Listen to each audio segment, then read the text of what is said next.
여러분 안녕하십니까? 정관용입니다. 문재인 대통령과 도널드 트럼프 미국 대통령 오늘 정상회담을 갖고 기자회견까지 함께 진행했습니다. 굳건한 한미동맹 위에서 북핵 문제를 평화적으로 해결하고 항구적인 평화체제를 정착시키기로 했다. 이렇게 밝혔는데요. 미사일 탄두 중량 제한을 해제한다. 완전 합의했습니다. 또 첨단 군사자산 획득과 개발을 위한 협의를 시작한다. 이런 군사적 합의 사항도 있었네요. 잠시 후 군사 전문가 정의당 김종대 의원 연결해서 어떤 의미인지 설명 들어보겠고요. 내홍이 심상치 않은 국민의당, 지금 안철수 대표와 정면으로 맞서고 있는 유성엽 의원과의 인터뷰도 마련했습니다. 7시 5분 시작되는 2부에서는요. 트럼프 대통령 방한과 관련한 또 다른 목소리, 220여 개 단체들로 구성된 노 트럼프 공동행동, 이들은 왜 트럼프 대통령의 방한에 반대하고 있는지 한국진보연대 박서군 대표의 설명 들어보고요. 외신을 통해서 우리를 돌아보는 밖에서 본 한국 국제문제평론가 임상훈 소장과 함께 준비하겠습니다. 잠깐 광고 듣고 출발하죠. 오늘 한미정상회담 그리고 공동기자회견 어떤 의미인지 군사전문가 정의당의 김종대 의원 연결합니다. 김 의원 안녕하세요.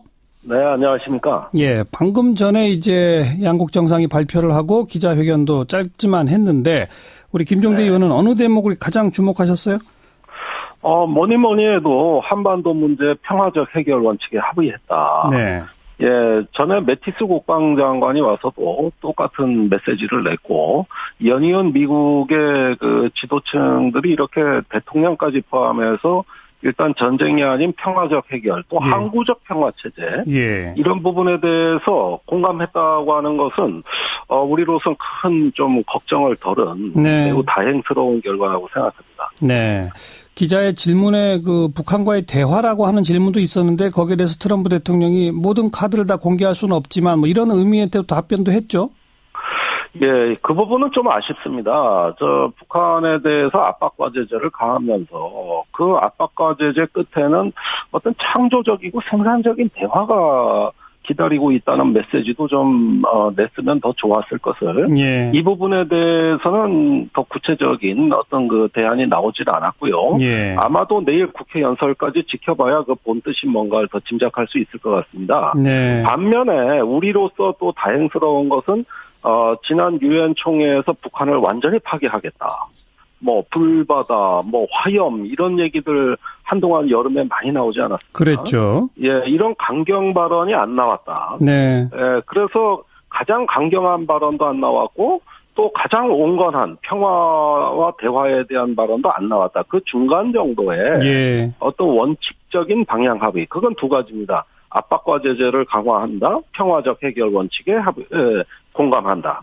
이런 그 두 가지 정도의 그 합리적인 수준에서의 전략적 타협이 이루어지지 않았는가 생각됩니다. 그래요. 군사적 의미에서 좀 눈에 띄는 몇 가지 대목들이 있던데, 미국 전략자산의 한반도 인근 지역 순환 배치 확대를 강화한다. 미사일 탄두 중량 제한 완전 해제에 최종 합의한다. 미국 최첨단 군사정찰 자산 획득을 위한 협의도 즉시 개시한다. 합리적 수준으로 방위비를 분담한다. 이런 내용들은 어떻게 해석해야 합니까? 예, 지금 뭐 핵심을 다 말씀해 주셨는데요. 자, 우선 전략자산은 상시 배치가 아니라 순환 배치에 국한했다는 걸 주목하셔야 됩니다. 네. 지금까지 우리 국내 일각에서는 전술핵을 비롯해서 미국의 최첨단 전략자산을 아예 한국에 갖다 놔라. 즉 상시적이고 영구적으로 좀 배치해달라. 이런 요구가 있지 않았습니까? 그러나 거기까지는 나가지 않았다는 것이고 단지 순환 배치를 조금 더 자주 조금 더 강도 높게 이렇게 해서 필요할 때 오겠다. 이런 수준이 됐으니까 이거는 뭐 우리가 보기에는 원래 한미 간에 합의되던 수준 이상을 넘어서질 못했다. 그런 점에서 또 원만한 합의라고 생각이 들어요. 그다음에 미사일 탄두 중량을 무제한으로 푸는 문제입니다. 완전히 해제한다. 그렇습니다. 전에 한미 정상이 전화로 협의한 내용이거든요. 그때 우리가 일찍 샴페인을 좀 터뜨린 측면이 있어요. 이거 뭐 합의됐다 그런데 알고 보니 합의는 그때 당시는 아니고 합의답은 합의는 오늘 이루어진 것이 아닌가. 그다음에 미국 무기 수입 문제인데. 그렇죠. 이건 미국 무기 수입은 늘어날 것 같아요. 네. 예, 정찰 자산이라고 하는 건 뭐냐면은 제가 딱 짚히는 게 있습니다. 뭐예요? 이거는 그 조인트 스타스라고 하는, 줄여서 제이스타스라고도 하는, 미국의 첨단 정찰기 구매에 선물을 준 거예요. 이건 얼마짜리입니까? 이게 한 대로 구입하는 것이 아니라 두 대 내지 석 대에서 한 7천억에서 8천억 원짜리 사업입니다. 예.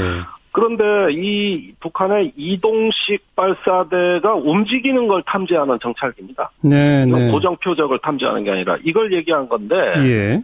미국이 지금까지는 수출 금지 품목이기 때문에 묶어놓은 거예요. 네.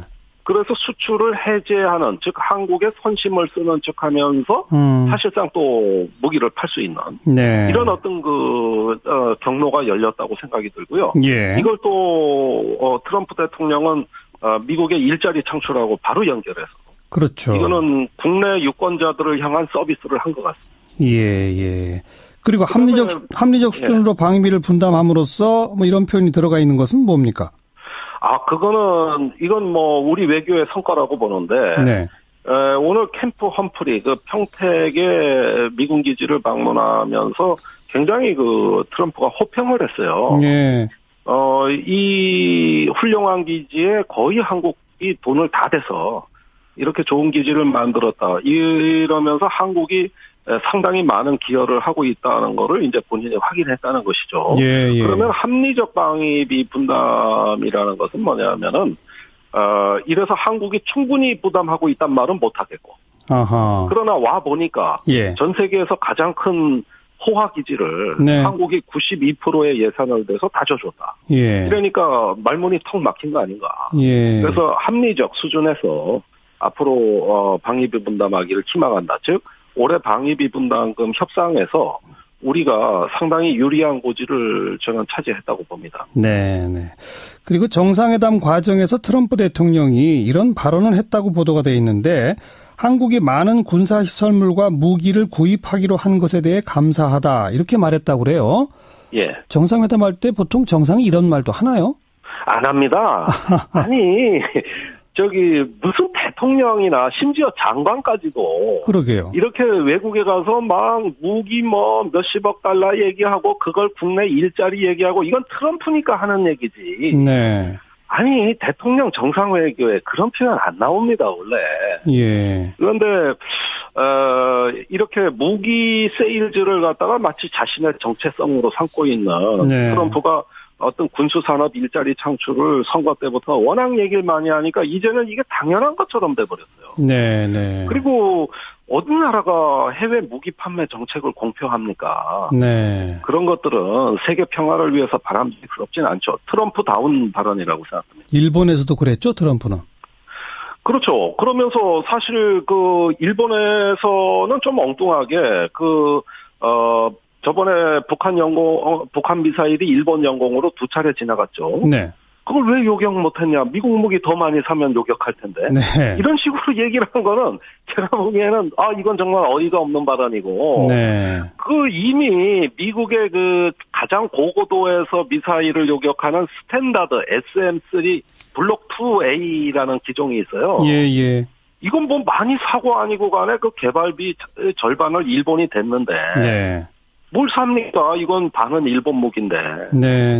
그런 부분들은 조금 트럼프가 일본에서 격에 안 맞는 실수라고 저는 생각을 하고, 또 설령 그거 산다고 해서 고고도로 지나가는 미사일 요격할 수 있는 것도 아닙니다. 예. 그래서 그런 점에서는 일본에서 약간 터프하게 나갔던 트럼프가 조금 한국에 와서 순화된 느낌이 들어요. 네. 순화됐지만 무기 사줘서 고맙다는 말은 또 잊지 않는군요. 역시 트럼프답게. 예, 그래서 이제 전략자산 배치 조금 더 해주고, 공식 발언은 아니겠습니다만은, 다른 경로를 통해가지고 앞으로, 한국이 국방비를 늘리고 미국 무기 더 사라는 압력은 분명히 존재할 것으로 봅니다. 네. 여기까지 말씀 듣죠. 고맙습니다. 네, 감사합니다. 정의당의 김종대 의원이었습니다.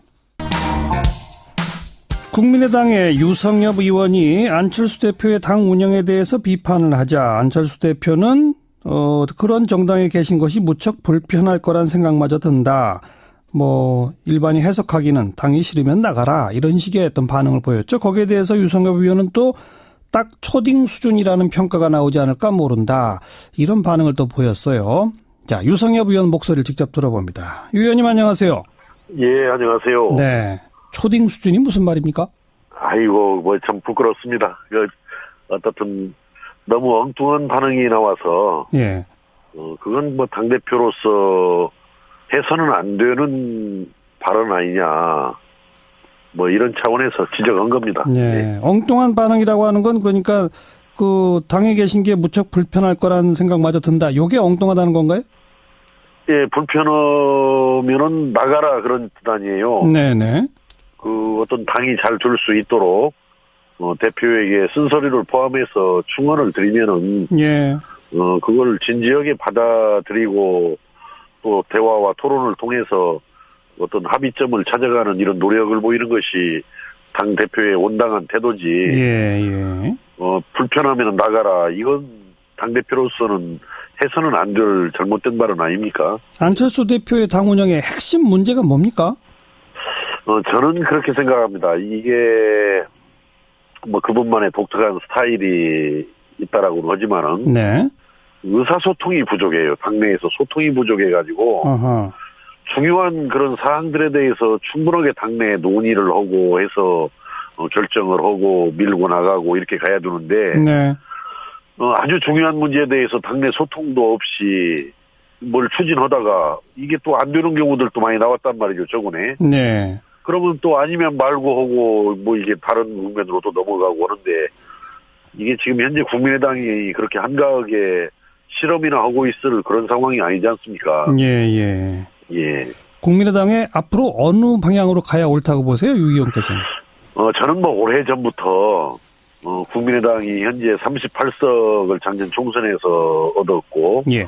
또 그 후에 과정을 거치면서 40석이 되어 있습니다만은 작지만 단단한 당으로 가야 된다.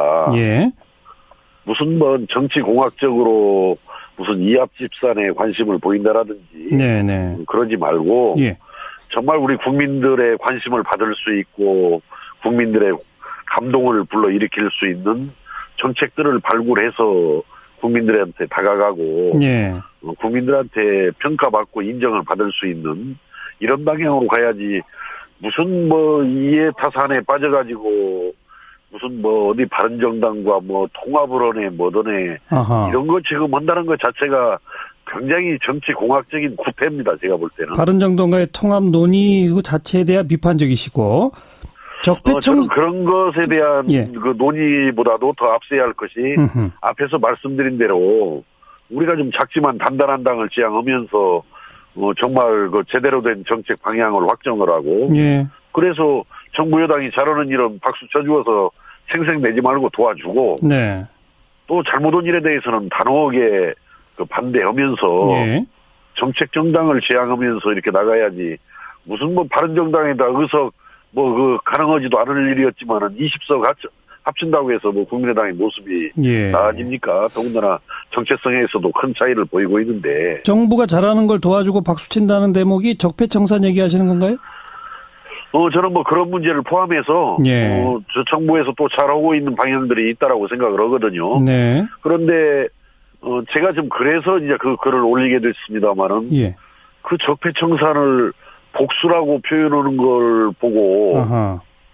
야 이거 지금 현재 우리 안철수 대표가 지향하는 것이 바른정당을 넘어서 자유한국당까지 바라보는 거 아니냐. 네네. 저는 그런 심각한 우려를 하지 않을 수가 없었던 것입니다. 네네. 어떻게 촛불 시민혁명에 의해서 지금 현재 새로운 대한민국을 만들어가기 위해서 뭐 여당이든 야당이든 다 함께 지금 노력을 해가야 할 때. 예. 더군다나 지금 박근혜 그 전 대통령 국정원으로부터 뭐 매월 1억 원씩 그 특수활동비를 상납받았다라는 그런 의혹에 대해서 그렇죠. 예. 수사가 착수되고 있는 상황 아니에요? 예. 더군다나 이런 상황에서 적폐청산을 마치 복수다 이렇게 표현하는 것은 저는 대단히 부적절했고 네네.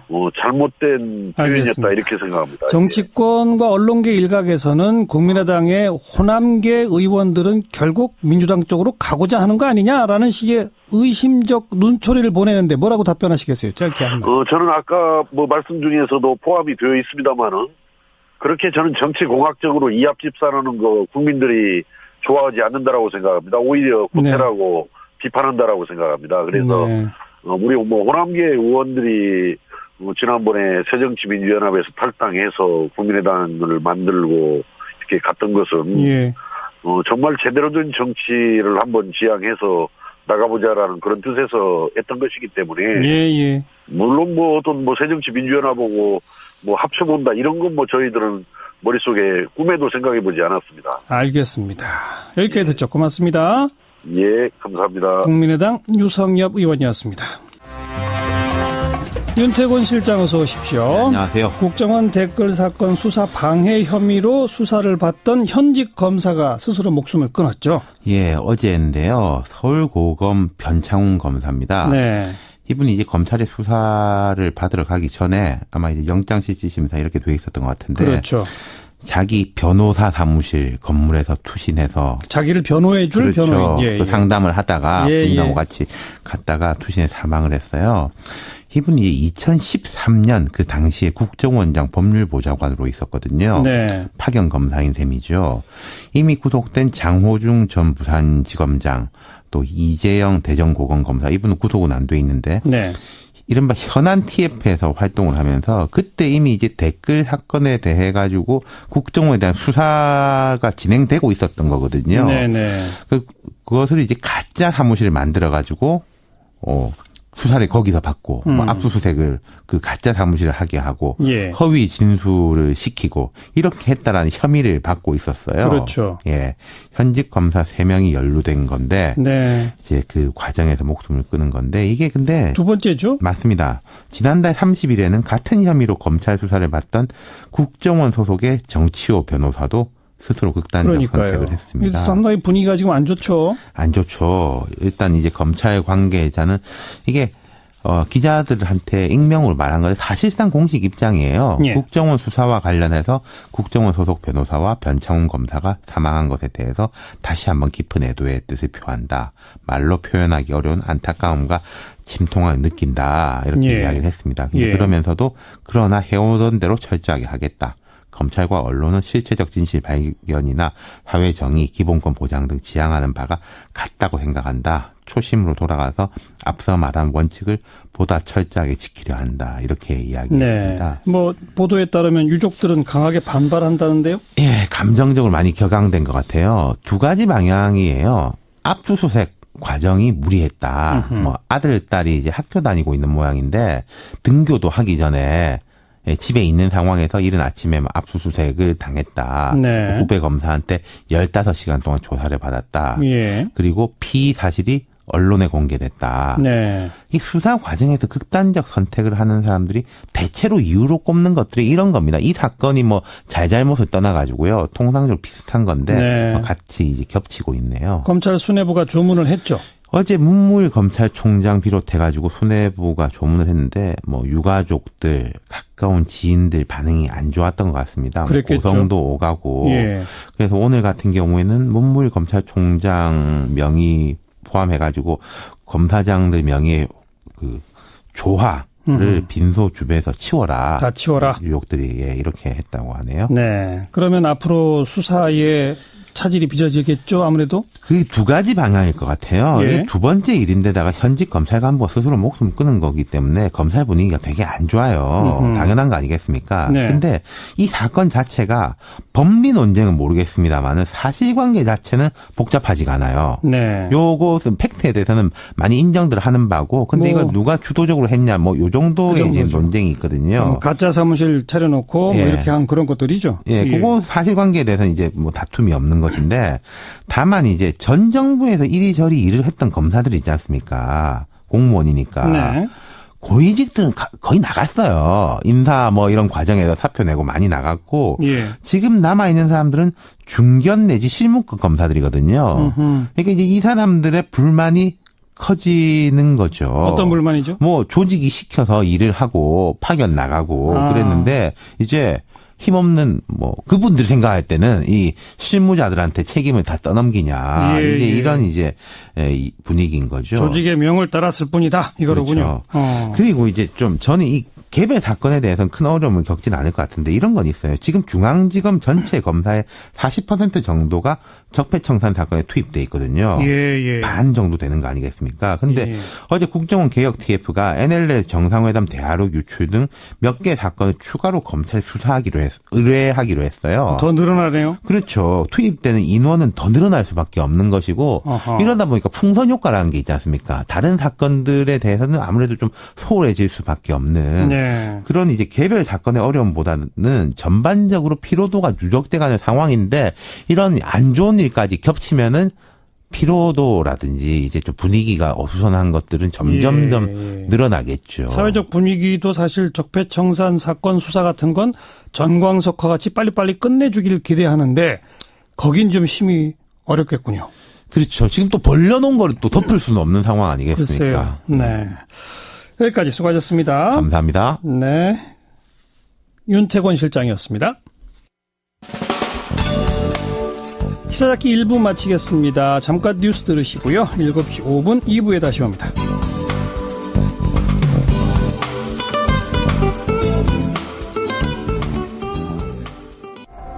시사잡기 2부 오늘 하루 화제가 된 뜬 뉴스 정리하면서 출발하죠. CBS의 김현지 기자 오늘은 스튜디오에 직접 나왔습니다. 김현지 기자 어서 오세요. 네, 안녕하세요. 첫 번째 소식은요. 네, 오늘 하루 종일 검색어 상위권에 오른 카카오 미니를 준비했습니다.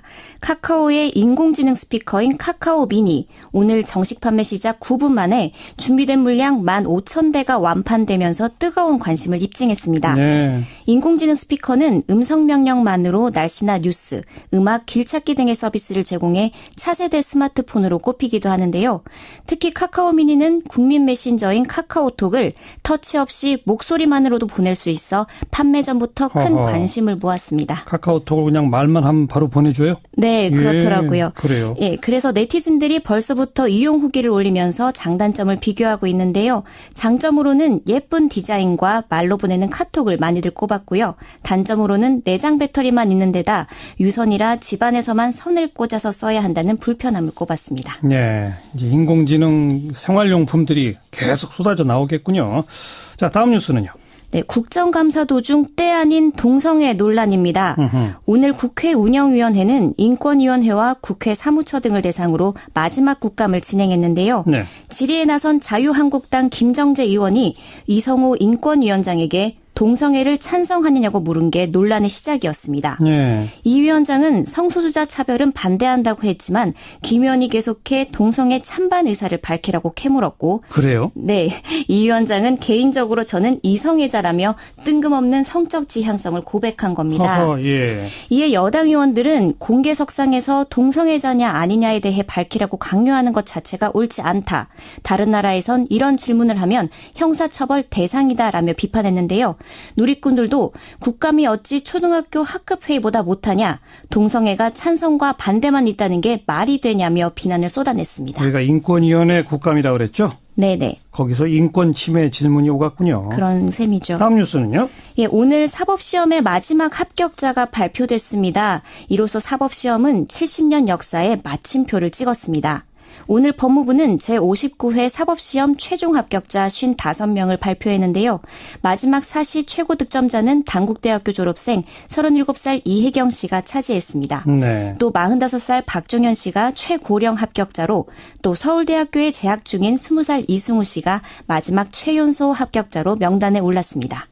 올해 합격자 평균 연령은 33.36세로 작년보다 1.5세가량 늘었는데요. 지난 2013년 합격자의 평균 연령이 28.44세였던가 비교하면 차이가 꽤 큰 걸 알 수 있습니다. 사시가 폐지 수순에 접어들자 상대적으로 젊은 응시생들이 로스쿨을 택하면서 평균 연령이 증가한 것으로 해석됩니다. 이 사법시험 폐지가 안 된다 이런 목소리도 많긴 했는데 아무튼 지금 법적으로는 올해 말로 완전 끝나는 거죠? 네, 그렇습니다. 한때는 서민들의 계층 사다리로도 불렸던 사법시험이지만 이제 폐지가 되고요. 앞으로는 로스쿨을 통해서만 법조인을 선발하게 됩니다. 1회 사법시험은 1963년 치러졌었는데요. 그 이후 올해까지 총 2만 766명의 법조인이 사법시험으로 배출됐다고 합니다. 네, 수고하셨습니다. 네, 감사합니다. CBS 김현지 기자였습니다. 트럼프 미국 대통령 방한 관련해서 반대 목소리도 적지 않습니다. 지난달 26일 220여 개 진보단체들이 노 트럼프 공동행동 발족식을 갖고 기자회견을 열었고요. 오늘은 서울 도심 곳곳에서 반대 집회를 진행했습니다. 자, 트럼프 대통령의 방한 왜 규탄하는 것인지 지금 이 공동행동에 참여 중이죠. 한국진보연대 박서군 대표를 연결합니다. 대표님 안녕하세요. 안녕하세요. 오랜만입니다. 네, 지금 어디 계세요? 지금 광화문 광장에 있습니다. 그래서 너무 음향 소리가 커가지고 약간 좀 소리가 덜 나는 쪽으로 지하로 내려왔습니다. 아직 집회 중이죠, 그러니까? 예. 그렇습니다. 네, 뭐 청와대 쪽 행진도 계획도 있습니까? 예, 마치고 오늘 아마 7시부터 시작되는 또 2차 집회를 마치고 나서 청와대 100m 지점인 126 맨션 앞에 가서 집회를 하도록 이렇게 되어 있습니다. 거기까지는 법적으로 허가가 돼 있나요? 그렇습니다. 저희들이 집회는 신고가 돼 있고요. 행진은 금지 통보가 왔는데요. 저희들이 적절한 방법으로 이동을 해서 집회를 진행할 예정입니다. 그래서 100m 밖에서 아마 저희들이 집회를 하게 된다 이런 겁니다. 행진이 금지 통보가 왔는데도 해도 됩니까? 행진은 안 하지만 335호에서 이동하는 거는 막을 수가 없잖아요. 집회는 말하자면 금지 통보가 안 왔기 때문에 신고된 거죠. 합법적인 집회입니다. 그리고 사실은요. 이 행진 금지 통보 한 것도 굉장히 웃기는 거죠. 왜냐하면 작년 우리 퇴진 촛불 때 청와대 방면으로 다 100m선까지 다 행진했지 않습니까? 근데 촛불 정부라고 하면서 똑같은 길을 가는데 못하게 하는 거가 굉장히 촛불에 대한 배반 아니냐 이런 이야기가 나오고 있는 겁니다. 청와대 쪽으로 차벽이 세워졌다는 보도가 있었는데 맞나요? 청와대 쪽에 차벽이 세워지진 않았고요. 오늘 1시에 저희들이 노트럼프 공동행동에서 광화문 광장에 집회를 계획을 하고 공지도 하고 이랬지요. 그리고 장소도 사용 허가를 다 받아놨고요. 그랬는데요. 저희들이 경찰이 완전히 광화문 광장을 이 공동화시키는 진공 상태로 만들어 버렸어요. 펜스와 경찰관들을 다 배치를 촘촘히 해가지고 사실상 진입을 못하게 했죠. 그래서 광화문 세월호 광장 쪽에 있는 광화문 내거리 쪽에 횡단보도를 지나가는 그 공간에서 많은 시민들이 항의를 시작을 했습니다. 항의를 하다 보니 이제 인원이 늘어나가지고 좀 인원이 늘어나서 상당한 숫자가 됐죠. 그래서 규탄 집회를 적석에서 진행을 했는데 트럼프가 지나갈 시점 한 20-30분 전에는 갑자기 경찰을 다 그전에도 이미 에워싸고 있었습니다만 경찰 에워싼 거로도 아마 불안했는지 그때 차벽을 갑자기 씌우더라고요. 그래서 이 차벽이 사실은 지난번 헌법재판소에서 위헌이다 났지 않습니까? 그래서 몇 년 만에 처음 나타난 차벽입니다. 그리고 촛불 정부에서 나타난 차벽이라 가지고 굉장히 저희들이 이럴 수가 있냐 하는 생각들이 들었습니다. 자괴심이 들었다고 합니까? 문재인 정부의 첫 차벽이군요. 그런데 그것도 사실은 너무하지 않습니까? 자. 트럼프 지나가는데 말하자면 트럼프한테 이 반대하는 목소리가 보이는 것이 싫어가지고 보이지 않게 하려고 차벽을 설치한 것입니다. 그리고요, 굉장히 또 이상하고도 요상한 것은 뭐냐 하면 그 건너편에 이른바 트럼프를 환영한다고 하는 이른바 친박단체들이 소수의 인원들이 막 성조기를 흔들고 태극기를 흔들고 이렇게 하는 배우가 있었는데 그거는 차별을 안 세우고요. 거기는 그냥 그대로 노출 다 시키고 목소리도 노출시키고 저희들은 차별을 세우고 경찰관도 객geb이 에워싸고 이렇게 했거든요. 이게 참 너무하는구나 이런 생각이 들었습니다. 트럼프 대통령 지나가면서 환영하는 집회만 보세요 이 말이군요. 그렇습니다. 근데 숫자가 우리 훨씬 더 많았거든요. 네. 예. 그나저나 노 트럼프 공동행동은 트럼프 대통령의 방한 자체를 반대하셨던 겁니까? 그렇습니다. 이유는요? 예, 첫 번째로요. 이 전쟁을 위협하고 있다. 이 평화적 수단이나 대화를 통한 문제 해결이 아니라 굉장히 전 세계적으로 다 유명한 그 전쟁 막말을 하면서 그 결과적으로 한반도에서의 군사적 긴장을 고조시키고 있기 때문에 저희들이 반대하는 거고요. 두 번째로는 그러면서 군사적 긴장을 고조시키면서 뭘 하느냐 하면 무기를 강요하고 있죠. 이미 매년 그 50억 달러 이상씩 미제 무기를 사고 있는데요. 세계에서 아마 미제 무기 사는데 한국 1등이라는 통계가 나와 있습니다. 거기서 더 사라고 하는 겁니다. 이게 두 번째. 그래서 그걸 반대하는 거고요. 세 번째는 강도적 통상압력. 한미 FTA가 사실은 233억 달러 흑자라고 하지만 서비스 수지의 상품 수지는 그렇지만 서비스 수지 적자는 141억 달러고 무기까지 통계 안 잡히는 무기 50억 불까지 하면은 사실상 거의 균형에 가까운 이런 상황인데 거의 껍데기만 남은 그런 그 통상협정인데 그걸 갖다가 이 껍데기까지 벗겨가겠다고 선비 들고 있는 거예요. 그래서 저희들은 강도적 통상압력이다 이래서 반대하는 거고요. 트럼프는 세계적으로 다 아는 망난이잖아요. 말하자면 소수자 여성, 이주자들 또는 이런 사람들에 대한 혐오, 인종차별. 그래서 인종차별은 트럼프 반대한다. 이런 취지로 저희들이 반대하는 겁니다. 인종차별을 사실 국제적으로 보면 트럼프는 거의 망나니 수준이고 당하죠. 그래서 이런 사람들에 대해서 반대를 안 하고 국빈으로 맞이하는 것 자체가 국제적인 망신이다. 이 촛불정부 과정에서 한국이 굉장히 국격이 높아졌지 않습니까? 세계적으로 찬사를 받았는데 이 망나니 트럼프를 국빈으로 맞는 것 자체가 국제적인 국격을 떨어뜨리는 거다 이렇게 보는 겁니다. 한미 정상회담 과정에서 트럼프 대통령이 무기 많이 사줘서 감사하다는 말까지 했답니다. 실제로. 그렇습니다. 감사하다고 해놓고 또 거기다 추가로 또 사기했잖아요. 수천억 달러, 4천억 달러씩 한다는 한 대 4천억 달러는 정찰기 또 사기로 하고 이랬지 않습니까? 그렇지만 그렇다고 한국에 오지 마라. 이건 좀 심한 거 아니에요? 와라. 저희들이 반대하는 거죠. 그러니까. 반대 목소리를 내는 겁니다. 무조건 국빈 방문해서 찬성만 하는 거 아니다. 저희가 한국 국민들 중에서는 반대하는 사람들 다수 있다. 그 목소리를 내는 거다. 그렇습니다. 우리 정부한테 요구하실 내용은요? 제일 큰 거는요. 트럼프한테 할 말 하라는 겁니다. 말하자면 트럼프한테 아닌 건 아니라고 노라고 이야기할 수 있다. 예를 들면 한반도에서는 전쟁 안 된다. 그리고 한반도 군사적 긴장은 그 평화적 방법으로 대화를 통해서 해결해야 된다. 라고 끊임없이 이야기하고요. 또 하나는 한국은 주권 국가다. 그래서 동북아시아 노무현 대통령이 그랬지 않습니까? 동북아시아에서 균형자 역할을 해야 된다 그랬지 않습니까?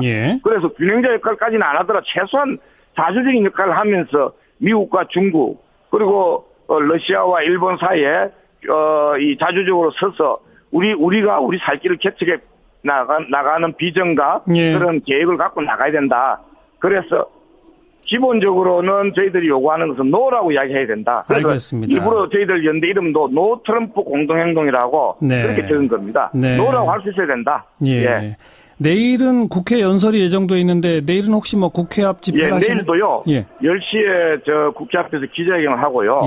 11시에는 저희들이 여의도에서 국회 앞에 또 집회를 할 예정입니다. 사실은 트럼프가 국회에서 국빈으로 와가지고 연설하는데 엉터리 말을 하는데 거기다 대놓고 속 없는 국회의원들이 기립박수할 걸 생각하니까 소름 끼치는 이런 상황이 아니냐. 그래서 하여튼 반대하는 사람들 평일 오전이라서 쉽지 않은데요. 그러나 어쨌든 뜻을 가진 시민들이 많이 모여서 우리 확실한 뜻을 밝히자. 전쟁 안 된다. 전쟁하고 평화오라. 그리고 저런 식으로 인종차별하고 그리고 그 강도적 통상압력 가하는 거 안 된다라는 것을 확실하게 표시해야 된다고 생각합니다. 여기까지 말씀 듣죠. 고맙습니다. 감사합니다. 한국진보연대 박서군 대표였습니다.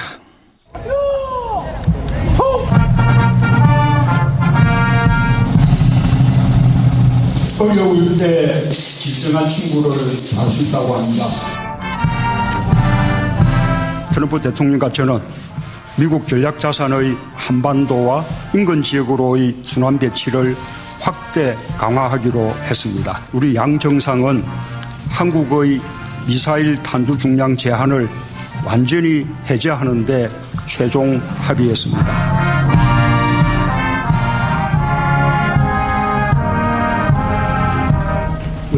우리는 함께 북한의 위협적 행동에 맞설 것이며 북한의 독재자가 수백만의 무고한 인명을 위협하지 못하도록 할 것입니다.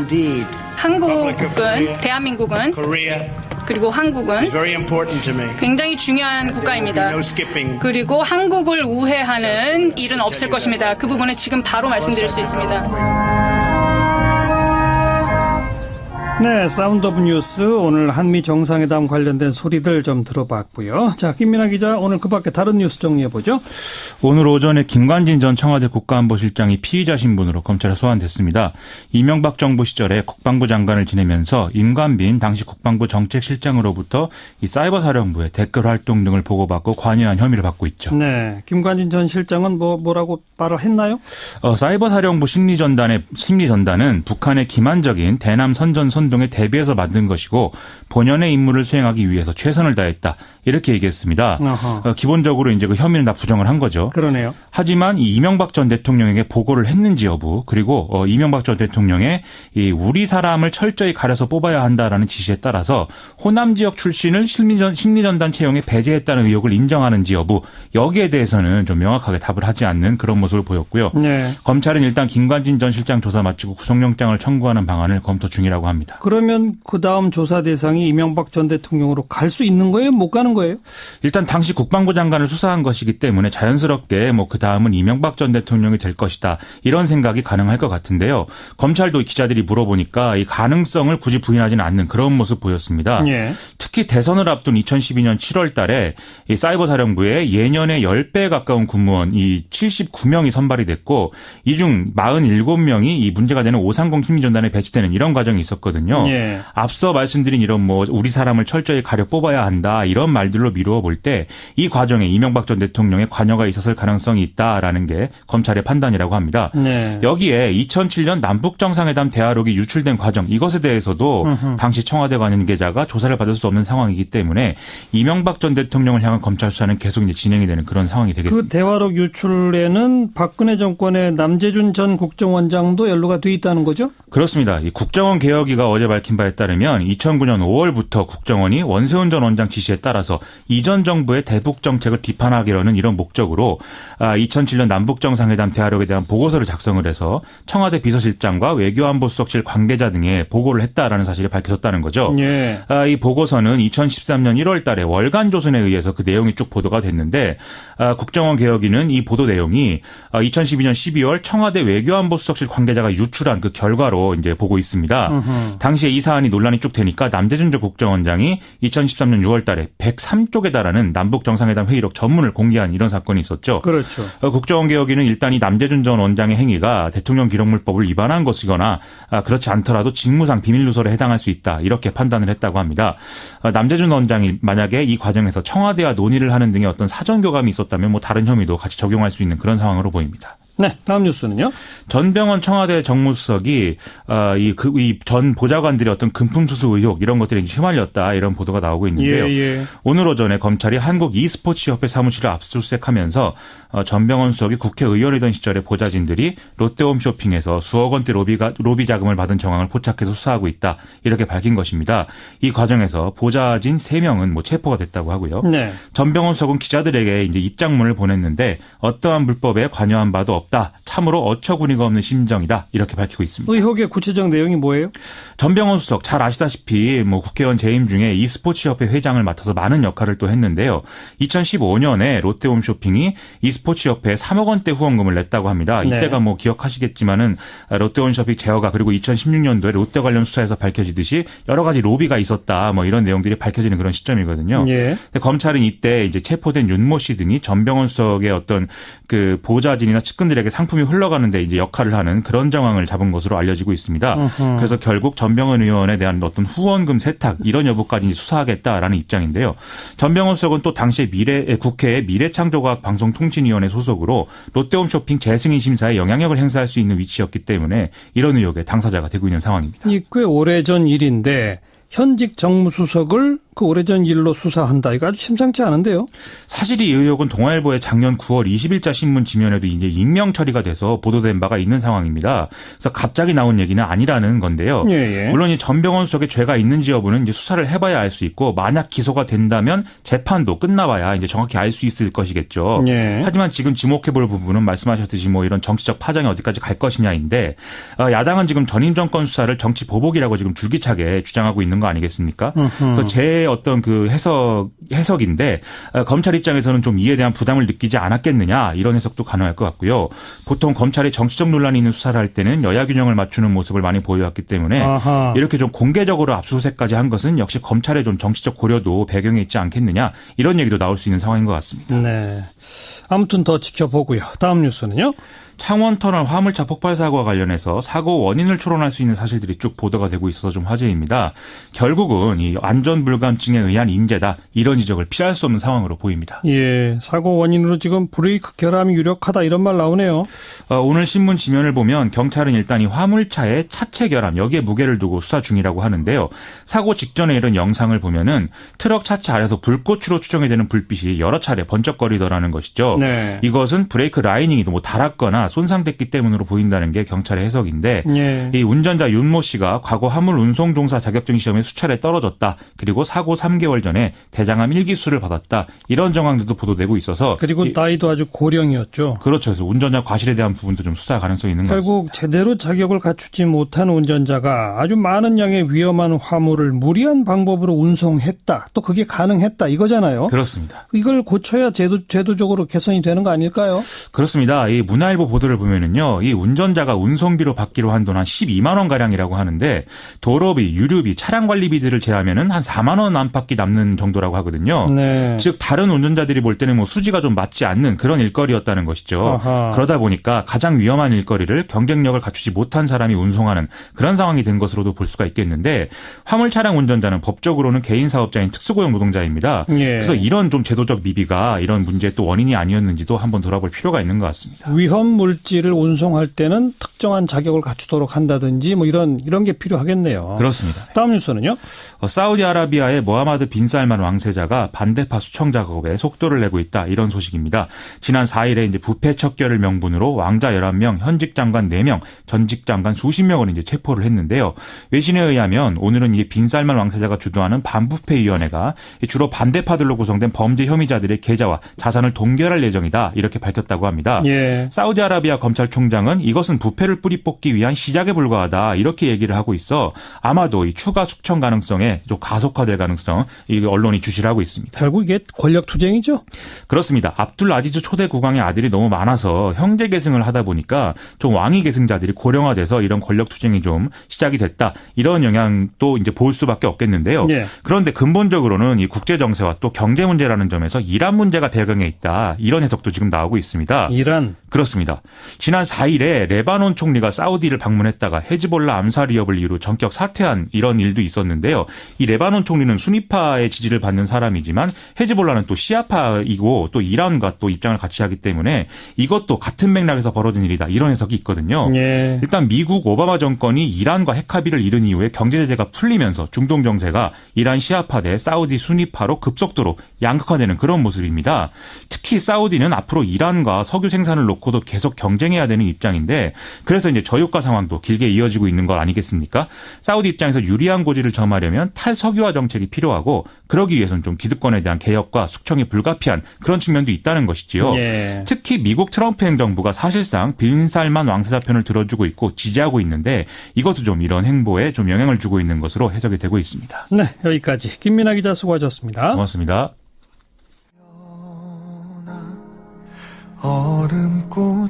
박효신의 야생화인데요. 오늘 저녁 트럼프 대통령 국빈 만찬 행사에서 연주가 된다고 해서 한번 골라봤습니다. 들어보시죠.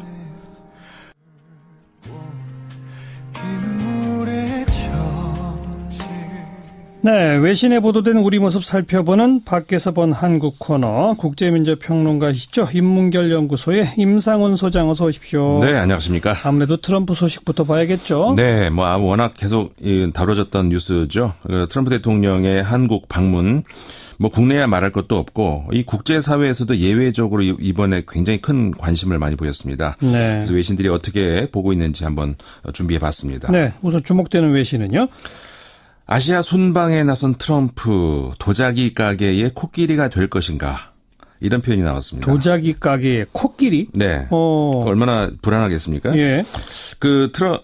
프랑스의 몇몇 언론에서 공유하고 있는 표현인 것 같습니다. 많이 나오던데요. 그러니까 아주 섬세하고 조심해야 되는 외교 안보 분야에서 트럼프 대통령은 도자기 가게에 들어온 코끼리 같다 이런 건데요. 그러니까는 레제코나 아니면 기타 여러 언론들이 이런 표현을 쓰고 있던데 네. 얼마 전에 트럼프 대통령의 DMZ 방문 여부를 두고 한국과 미국의 그 현 대통령 참모들이 반대 의견을 가지고 있다 이런 외신 전해드리지 않습니까? 전해주셨죠. 예. 최근 이제 오늘 어제 그 보도들을 보면은. 미국의 백악관 참모들은 안전 문제를 이유로 해서 이제 꺼렸다고 한다면은 네. 청와대 참모들은 트럼프의 말 실수를 우려해서 DMZ 방문을 꺼려야 하는 것 같다. 이런 분석들이 외국에서 나오고 있는 것 같습니다. 예. 그만큼 우리 입장에서는 우방국이면서 또 초강대국 미국의 대통령의 방문이 필요하면서도 또 조심스럽고 또 우려와 희망이 교차가 되고 있는 그런 현재의 한국 분위기를 좀 잘 말해주는 것 같습니다. 네. 우려와 희망이 교차한다. 사실 일본이 워낙 트럼프를 환대했잖아요. 네, 그렇죠. 반면에 우리나라는 조금 아까 저도 인터뷰했습니다만 반대 집회도 상당한 규모로 열리고 그런 국내 분위기를 외신들도 다 알고 있는 거군요. 네, 예. 정확하게 알고 있더라고요. 특히 어제와 오늘 일본 언론들이 트럼프 대통령의 방한을 보는 한국인들의 복잡한 심경을 전하고 있던데요. 어제 일본의 후지 TV에서는 미일 정상의 긴밀한 회동을 전하는 한국 언론들을 이제 소개를 하면서 네. 일본과 미국이 북한에 대한 태도는 강경한 하나의 목소리인 반면에 한국은 좀 더 복잡하다. 트럼프 방문에 대한 비관적인 그런 견해도 있다. 이런 보도가 있었고요. 예. 오늘 그 NHK 방송에서도 이 당사 해설위원과의 인터뷰가 있었는데 그 미일 관계와는 달리 한미 관계에서는 적지 않은 온도차가 있다.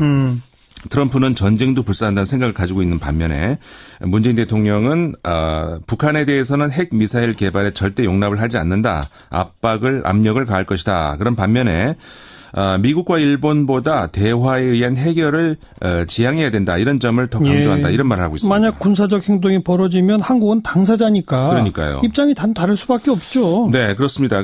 특히 그 중국과 이 외교 현안문 관계에서도 마찬가지라고 할 수 있는데요. 미국은 중국에 대해서는 요구하는 게 다일 수 있지만은 우리한테 이게 대중국 외교는 이 피부로 느끼는 민감한 문제이기 때문에 예.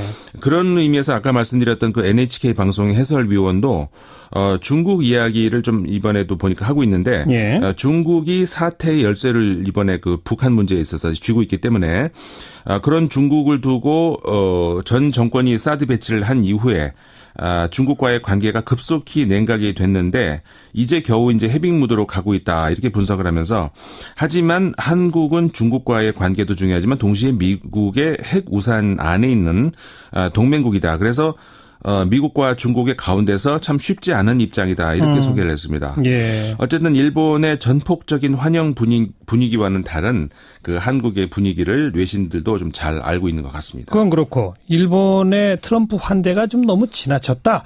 이런 시각도 있던데 외신도 네. 그런 보도가 있나요? 네, 그렇습니다. 잘 알려졌습니다만 일본 언론들도 지나친 환대에 이제 비해서 얻은 게 별로 없다. 이런 비판론이 나왔다고 하지 않습니까? 예. 미국 언론에서도 관련 소식이 나왔습니다. 그 6일자 워싱턴 포스트인데요. 트럼프 대통령과의 우애를 과시하기 위해서 일본 아베 총리가 환대를 했지만 그 역할은 충실한 조수 역할에 불과했다. 이런 평가가 나왔습니다. 트럼프의 충실한 조수. 네.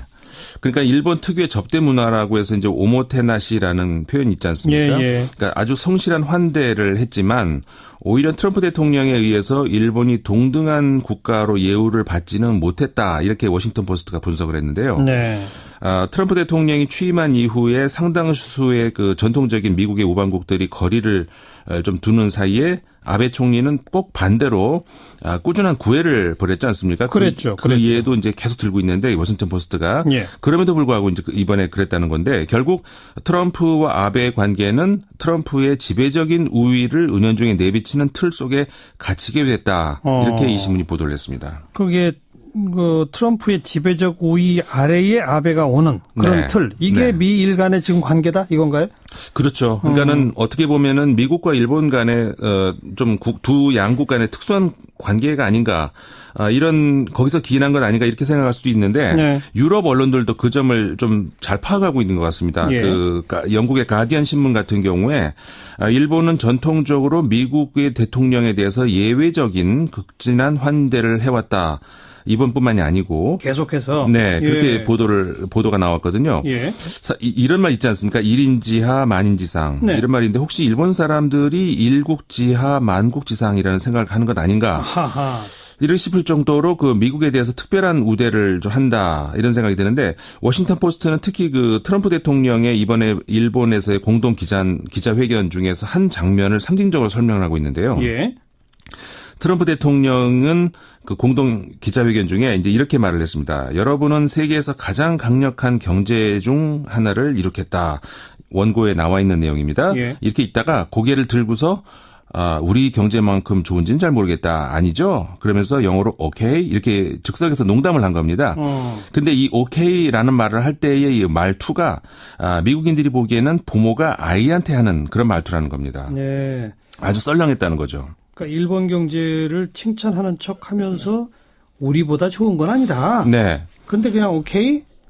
그러니까 이 정도는 받아들여 뭐 이런 거예요? 그러니까요. 이게 그러니까는 사실상 원고에 없는 농담을 한 건데요. 네. 사실 농담이라고 하지만 그런 게 있지 않습니까? 자기만 웃을 수 있고 남은 좀 썰렁하게 만드는 그런 농담이라는 셈인 건데. 아재 개그 이런 거죠. 그렇죠. 예. 근데 그 아재 개그라는 게 상대방을 낮게 보기 때문에 나올 수 있는 농담 아닙니까? 아하. 그러니까 이 말을 듣던 아베 총리가 통역으로 들었죠. 얼굴에는 웃음을 보였는데 이 표정이 트럼프 대통령이 진의를 읽느라고 애쓰는 그런 표정이었다. 네. 이렇게 이 워싱턴 포스트가 소개를 하고 있거든요. 예. 특히 그 결과적인 효과를 중요시하는 트럼프식 협상에서 이런 극진한 대접이 과연 중요한가? 논리적 설득이 오히려 중요한 건 아닌가 이런 시사하는 바가 있는 것 같습니다. 네. 이런 상황을 두고 오바마 행정부 시절에 그 한 전직 관료가 이런 말을 했다고 신문이 전하고 있는데요. 이렇게 말을 했다고 합니다. 아베 총리가 어느 날 아침에 깨어나 보니 트위터로 자신이 해고됐다. 이런 사실을 발견할 수도 있다. 이렇게 보도를 했다고 합니다. 네. 또 그 밖에 트럼프 대통령의 아시아 순방 외신들의 보도 주목할 게 있다면요? 네, 그 일본 언론들의 경우는 또 그 이번 트럼프 대통령의 방한에서 아무래도 한일 관계 특수성이 있지 않겠습니까? 예. 아주 세세한 부분을 보도하는 것이 인상적이었는데 예를 들어서 교도통신하고 일본 TV 등이 정상회담 만찬에 위안부 할머니를 초대했다 이런 보도가 나오기도 했고요. 예. 그런가 하면은 산케이 신문은 정상 만찬 메뉴 중에서 독도 새우가 올라왔다는 사실이 드러났다 이렇게 보도를 하게 됐습니다. 독도에서 잡은 새우? 네. 예. 의도적이라는 거죠. 그렇죠. 홍콩의 대공보라는 신문이 있는데 7일자 보도에서 열정적인 일본, 냉담한 한국이라는 제목의 기사를 내기도 했고요. 그리고 중국의 신화통신이 3일자 보도했는데요. 미국의 전략이 이번 순방의 전략이 정확하게 뭔지 드러나지 않았다. 중국에 와서 시진핑 주석과 회담을 하면은 드러나게 될 것으로 보인다. 이런 취지의 보도를 하기도 했고요. 네. 그 프랑스의 피가로 신문은 지난 4일자 보도했는데요. 트럼프 아시아에서 김정은에 맞선 강제적 외교 시작. 이라는 제목으로 기사가 나오기도 했습니다. 강제적 외교라는 단어가 무슨 뜻이에요? 그러니까 이번에 그 트럼프 대통령의 순방길에 사실 그 군사가 같이 움직이지 않았습니까? 그러니까 항공모함 3척이 그러니까 도널드 레이건호, 니미츠호, 그다음에 시어도어 루즈벨트 예. 이 3척이 한반도 주변 일본에 이렇게 머물지 않았습니까? 벌써 얼마 전부터 와 있죠. 네. 예. 그게 그렇게 되면 항공모함만 있는 게 아니죠. 예. 17척의 전함에다가 200여 대의 비행기, 2만여 명의 병력이 함께 아시아에 와 있다. 이렇게 이제 피가로가 보도를 하면서 그러니까 이게 순수한 외교 순방이라고 보기 어려운 군사적 위협을 동반한 외교다 이렇게 보는 거죠. 네. 그러니까 이것을 두고 이제 백악관 맥메스터 보좌관이 트럼프의 안전은 그 평상시와 같다 이렇게 말을 했다는 건데 이게 무슨 말이겠습니까? 예. 사실 그 외교를 오는데 안전을 이렇게 위협을 걱정해야 될 정도로 그렇다고 해서 군사가 이렇게 따라온다. 그래서 뭐 어떤 이렇게 보도를 하고 있습니다. 예. 그만큼 평상적인 외교 여행과는 다르다는 사실을 말하고 있는 것 같습니다. 그걸 피가로 신문은 강제적 외교라고 하는 단어로. 네. 그렇군요. 또 다른 소식 한번 정리해 볼까요? 네, 그 문화계 소식 하나 전해드리겠습니다. 프랑스의 진보 성향 신문인데요. 리베가스용 신문입니다. 지난 주말 판 기획 특집 기사였는데요. 한국과 일본 대중문화를 비교하는 글을 하나 게재했습니다. 제목이 좀 도발적이고 재밌는데요. 우길승천과 조용한 아침의 대결 이렇게 되어 있습니다. 우길승천은 일본이죠? 그렇죠. 조용한 아침은 한국이고. 한국을 지칭하는 거죠. 그 일본은 잘 알려진 대로 세계에서 미국 다음으로 두 번째로 큰 음악 시장이죠. 일본 시장 자체가 워낙 크기 때문에 그 일본 대중문화 입장에서는 일본 시장을 우선 공략하는 것이 최선의 그 마케팅 전략이 될 수 있는데요. 예. 근데 이 점이 굉장히 중요한 그 포인트가 될 수 있을 것 같습니다. 일본의 대중문화가 자국의 시장이 워낙 크기 때문에 해외로 나갈 절실함을 우리보다 덜 느꼈다는 거죠. 반면에 이제 우리 대중문화계는 큰 외국 시장 진출을 위해서 세계의 흐름, 그러니까 문화계의 트렌드라든가 앞으로 예측 이런 거에 더 민감했다는 거죠. 예. 그게 한국 대중음악이 성공을 한 중요한 이유라고 이야기를 하고 있는 건데요. 예. 이 기사에 따르면 몇 년 전부터 한국의 K-팝이 일본의 J-팝을 압도하고 있다 이렇게 소개를 하고 있는데 특히 그 K-팝을 대표하는 거는 역시 그 아이돌 그룹 뭐 이런 거 아니겠습니까? 특히 이제 그 라이브 무대 공연이 이 K-팝의 강점이다 이렇게 얘기할 수 있는데요. 그게 이제 콘서트로 연결이 되면서 이 기사에 따르면은 뭐 중국의 북경이라든가 프랑스 파리, 페루의 리마에서까지 성황이 열리고 있다 이렇게 얘기를 하고 있습니다. 그러니까 일본의 대중음악 시장이 워낙 커서 일본 뮤지션들은 그냥 그 자기 안에 안주했고 한국 뮤지션이나 기획사들은 해외로 진출하려고 머리를 더 짜냈다. 네, 이 말이죠. 그렇죠. 예. 그러니까 여기서 이제 그 대중음악은 소위 K-팝, J-팝으로 대변되는 젊은 층의 아이돌 음악 말하는 거 아니겠습니까? 네. 그러니까 중장년층은 이미 자신의 그 문화 코드가 딱 자리 잡고 있기 때문에 트렌드 영향을 덜 받고 그래서 유행이나 외국 음악에 덜 민감한 데 반해서 이 젊은 층은 무서운 속도로 문화를 흡수해 나가기 때문에 트렌드에 민감하고 또 빨리 반응하고 동화가 쉽게 되죠. 그래서 세계적인 음악 시장은 이렇게 젊은 층이 듣는 음악으로 이제 지배가 되는 것이 당연한 건데 이 신문은 그 관련 분야 전문 기자 말을 인용을 해서 한국인들은 일본 만화를 많이 봤고 이 J-팝 코드를 자기 것으로 만들어서 음악을 만들기 시작했다는 겁니다. 그러면서 만화와 그 J-팝이 일본을 넘어서 다른 팬들을 만날 수 있다는 상상을 못했던 일본과 달리 한국은 처음부터 수출을 염두에 두고 성공하기 위한 모든 방법을 동원했다 이렇게 설명을 하고 있네요. 네. 업계의 비전, 정부의 지원 이런 게 융합된 결과다. 그런 말인 거죠. 그렇습니다. 그래서 이제 특히 그 프랑스의 한 테마 케이블 방송의 창업자가 인터뷰를 한 내용이 있는데요. 이렇게 말을 하네요.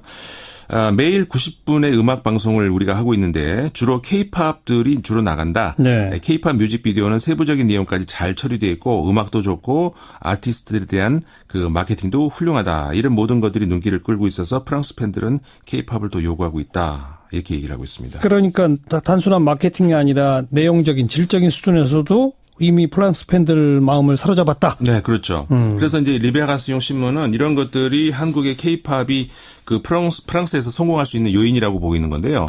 그 우리에게도 K-팝 문화를 넘어서 시사하는 바가 좀 있는 것 같습니다. 그러니까 지난 9월에 한번 제가 관련 소식을 전해드린 바 있는데요. 트럼프 대통령이 고집하는 보호무역과 달리 이 개방무역이 성공한 대표적인 나라가 한국이다. 이렇게 소개했던 마이클 슈먼의 글 한번 소개해드렸지 않습니까? 이번에 그 리베가스용 신문의 기사에서도 이 신문이 본 K-팝이 세계에서 성공을 하고 또 그 J-팝이 쇠퇴의 길로 가고 있는 큰 이유 중에 하나가 바로 그 J-팝의 경우는 커다란 국내 시장을 믿고 국내 시장만 겨냥했던 반면에 K-팝은 성공은 해외의 트렌드를 읽고 전 세계 젊은이들 겨냥해서 준비를 했던 결과다. 이 신문의 분석입니다. 계속 좀 진출해 나갔으면 좋겠습니다. 네. 수고하셨습니다. 네, 감사합니다. 국제문제평론가 임상훈 씨였고요. 자, 오늘 트럼프의 방안에 관한 여러 가지 소식 전해드렸고 반대 집회 소식도 전해드렸죠. 이선우님, 국빈 대접 중이라 낯뜨거운 상황이지만 반대 목소리를 포함한 다양한 국민들의 목소리를 들려주는 것은 민주주의와 표현의 자유라 생각합니다. 그런가 하면 이광원님, 트럼프를 싫어하지만 미국의 대통령으로서 국빈 방문 중일 때에는 최선을 다해서 대해야 한다고 생각합니다. 성은실님은 촛불로 부패를 척결한 국민들인데 트럼프 찬양만 하고 있으면 안 된다고 생각합니다. 송용재님은 저도 촛불 시민이지만 노 트럼프 집회는 공감하지 못합니다. 이처럼 다양한 목소리 내주셨습니다. 시사잡기 오늘 순서 마무리 짓겠습니다. 계속해서 400초 음향 다큐죠. 11월 한 달 동안 특집으로 보내드리는 우리들 계속 애청해 주시길 바라겠습니다. 저는 내일 저녁 6시 30분에 다시 인사드리죠. 안녕히 계십시오.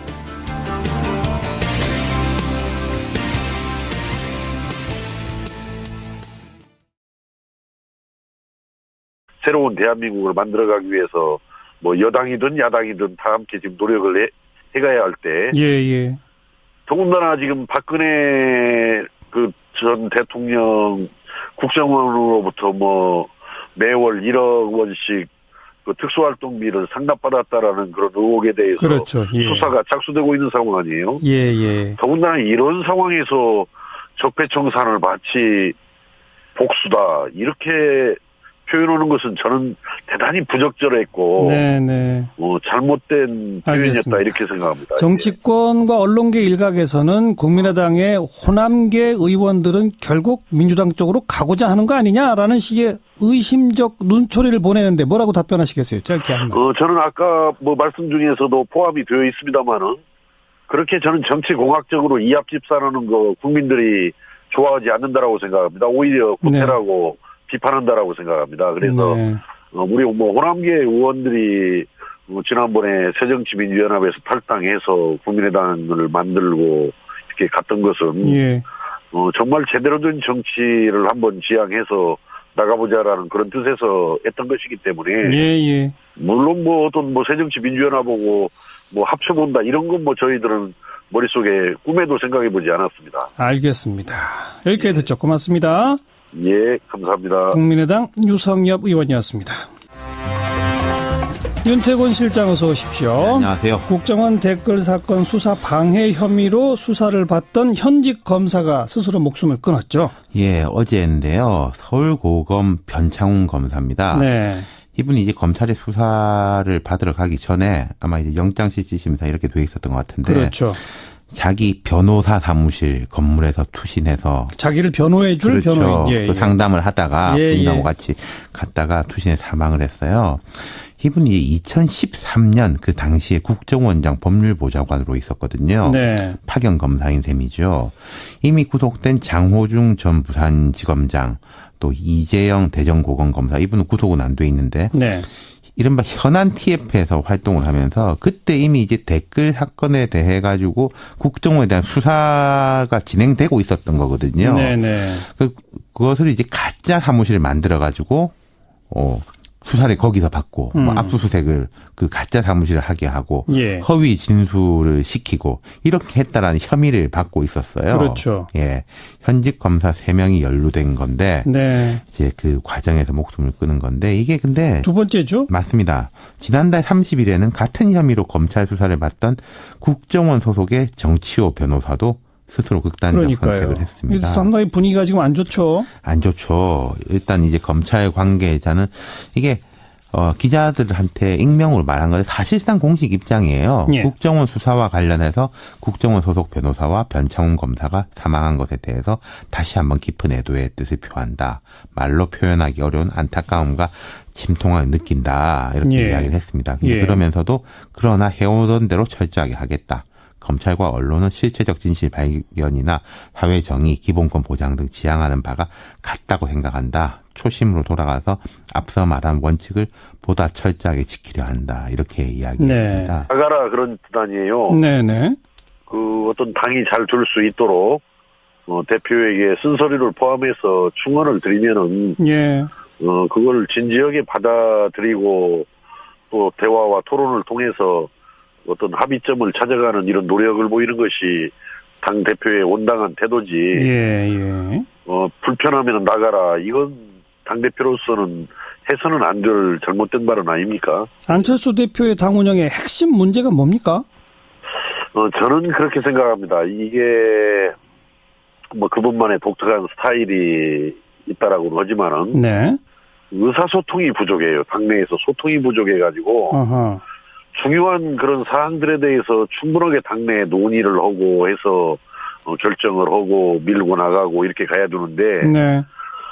아주 중요한 문제에 대해서 당내 소통도 없이 뭘 추진하다가 이게 또 안 되는 경우들도 많이 나왔단 말이죠. 저번에. 네. 그러면 또 아니면 말고 하고 뭐 이게 다른 국면으로 또 넘어가고 하는데 이게 지금 현재 국민의당이 그렇게 한가하게 실험이나 하고 있을 그런 상황이 아니지 않습니까? 예. 예. 국민의당의 앞으로 어느 방향으로 가야 옳다고 보세요, 유 의원께서는? 저는 뭐 오래전부터 국민의당이 현재 38석을 작년 총선에서 얻었고 예. 또 그 후에 과정을 거치면서 40석이 되어 있습니다만은 작지만 단단한 당으로 가야 된다. 예. 무슨 뭐 정치공학적으로 무슨 이합집산에 관심을 보인다라든지 네네. 그러지 말고 예.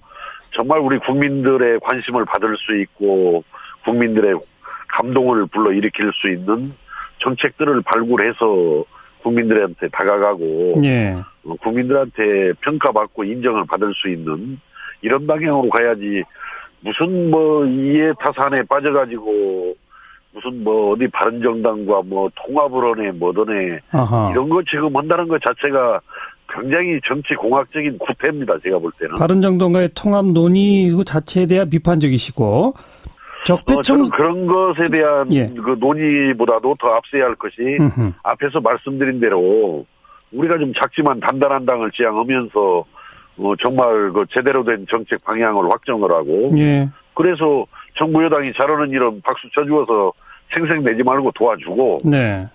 또 잘못한 일에 대해서는 단호하게 그 반대하면서 정책 정당을 지향하면서 이렇게 나가야지 무슨 뭐 바른정당에다 의석 뭐 그 가능하지도 않을 일이었지만은 20석 합친다고 해서 뭐 국민의당의 모습이 나아집니까? 더군다나 정체성에서도 큰 차이를 보이고 있는데 정부가 잘하는 걸 도와주고 박수친다는 대목이 적폐청산 얘기하시는 건가요?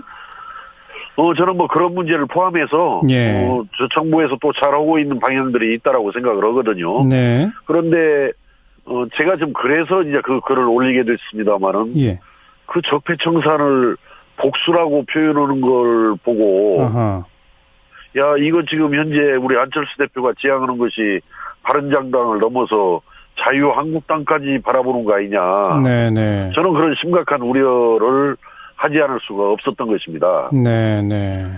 어떻게 촛불 시민혁명에 의해서 지금 현재서 우리가 상당히 유리한 고지를 저는 차지했다고 봅니다. 네네. 그리고 정상회담 과정에서 트럼프 대통령이 이런 발언을 했다고 보도가 돼 있는데 한국이 많은 군사시설물과 무기를 구입하기로 한 것에 대해 감사하다 이렇게 말했다고 그래요. 예. 정상회담 할 때 보통 정상이 이런 말도 하나요? 안 합니다. 아니 저기 무슨 대통령이나 심지어 장관까지도 그러게요. 이렇게 외국에 가서 막 무기 뭐 몇십억 달러 얘기하고 그걸 국내 일자리 얘기하고 이건 트럼프니까 하는 얘기지. 네. 아니 대통령 정상회교에 그런 표현 안 나옵니다 원래. 예. 그런데 이렇게 무기 세일즈를 갖다가 마치 자신의 정체성으로 삼고 있는 트럼프가 어떤 군수산업 일자리 창출을 선거 때부터 워낙 얘기를 많이 하니까 이제는 이게 당연한 것처럼 돼버렸어요. 네. 그리고 어느 나라가 해외 무기 판매 정책을 공표합니까? 네. 그런 것들은 세계 평화를 위해서 바람직스럽진 않죠. 트럼프다운 발언이라고 생각합니다. 일본에서도 그랬죠, 트럼프는? 그렇죠. 그러면서 사실 그 일본에서는 좀 엉뚱하게 저번에 북한 미사일이 일본 영공으로 2차례 지나갔죠. 네. 그걸 왜 요격 못했냐? 미국 무기 더 많이 사면 요격할 텐데. 네. 이런 식으로 얘기를 한 거는 제가 보기에는 이건 정말 어이가 없는 발언이고. 네. 그 이미 미국의 그 가장 고고도에서 미사일을 요격하는 스탠다드 SM-3 블록 2A라는 기종이 있어요. 예.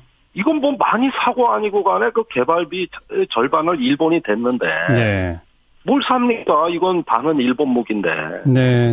그런 부분들은 조금 트럼프가 일본에서 격에 안 맞는 실수라고 저는 생각을 하고, 또 설령 그거 산다고 해서 고고도로 지나가는 미사일 요격할 수 있는 것도 아닙니다. 예. 그래서 그런 점에서는 일본에서 약간 터프하게 나갔던 트럼프가 조금 한국에 와서 순화된 느낌이 들어요. 네.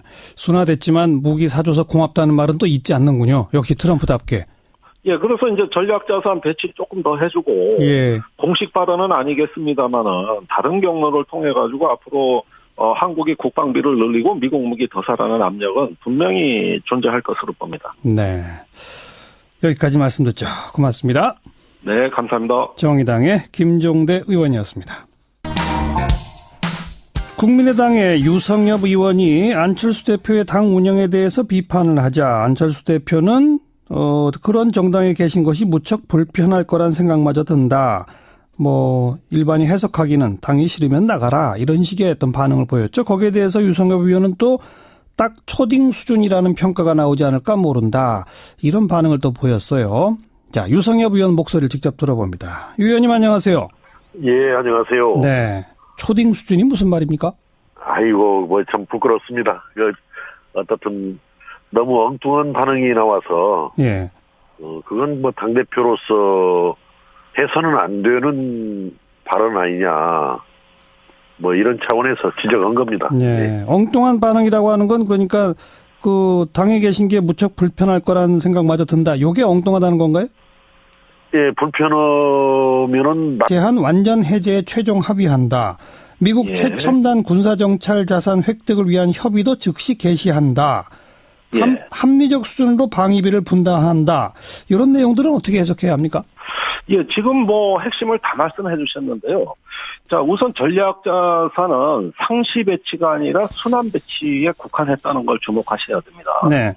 지금까지 우리 국내 일각에서는 전술핵을 비롯해서 미국의 최첨단 전략자산을 아예 한국에 갖다 놔라. 네. 즉 상시적이고 영구적으로 좀 배치해달라. 이런 요구가 있지 않았습니까? 예. 그러나 거기까지는 나가지 않았다는 것이고 단지 순환 배치를 조금 더 자주 조금 더 강도 높게 이렇게 확대한다. 해서 필요할 때 오겠다. 예, 이런 수준이 됐으니까 이거는 우리가 보기에는 원래 한미 간에 합의되던 수준 이상을 넘어서질 못했다. 네. 그런 점에서 또 원만한 합의라고 생각이 들어요. 예.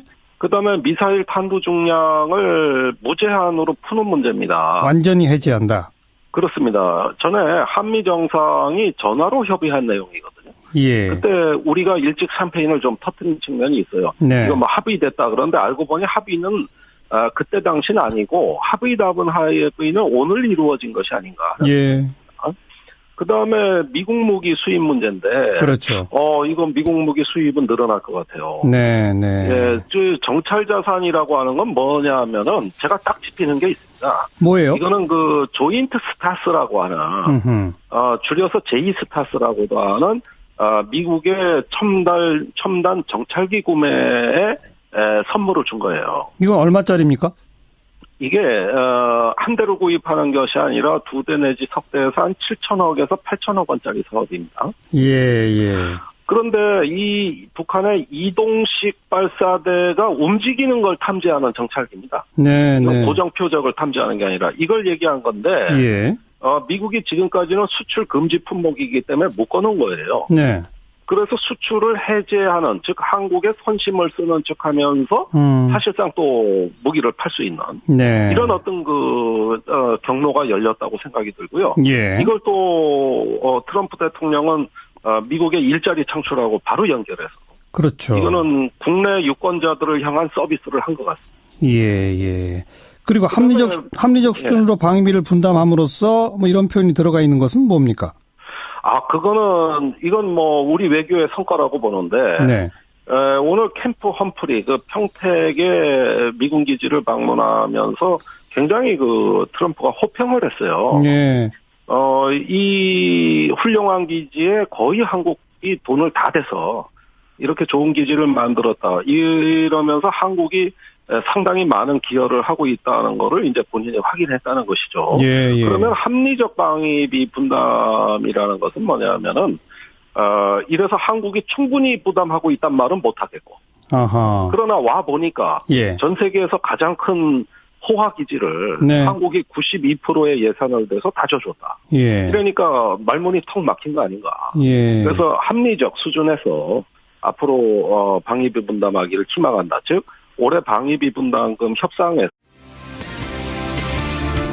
여러분 안녕하십니까, 정관용입니다. 문재인 대통령과 도널드 트럼프 미국 대통령 오늘 정상회담을 갖고 기자회견까지 함께 진행했습니다. 굳건한 한미동맹 위에서 북핵 문제를 평화적으로 해결하고 항구적인 평화체제를 정착시키기로 했다, 이렇게 밝혔는데요. 미사일 탄두 중량 제한을 해제한다, 완전 합의했습니다. 또 첨단 군사자산 획득과 개발을 위한 협의를 시작한다, 이런 군사적 합의사항도 있었네요. 잠시 후 군사전문가 정의당 김종대 의원 연결해서 어떤 의미인지 설명 들어보겠고요. 내홍이 심상치 않은 국민의당, 지금 안철수 대표와 정면으로 맞서고 있는 유성엽 의원과의 인터뷰도 마련했습니다. 7시 5분 시작되는 2부에서는요. 트럼프 대통령 방한과 관련한 또 다른 목소리, 220여 개 단체들로 구성된 노 트럼프 공동행동, 이들은 왜 트럼프 대통령의 방한에 반대하고 있는지 한국진보연대 박서군 대표의 설명 들어보고요. 외신을 통해서 우리를 돌아보는 밖에서 본 한국 국제문제평론가 임상훈 소장과 함께 준비하겠습니다. 잠깐 광고 듣고 출발하죠. 오늘 한미정상회담 그리고 공동기자회견 어떤 의미인지 군사전문가 정의당의 김종대 의원 연결합니다. 김 의원 안녕하세요. 네, 안녕하십니까. 방금 전에 이제 양국 정상이 발표를 하고 기자회견도 짧지만 했는데 우리 김종대 의원은 어느 대목을 가장 주목하셨어요? 뭐니 해도 한반도 문제 평화적 해결 원칙에 합의했다.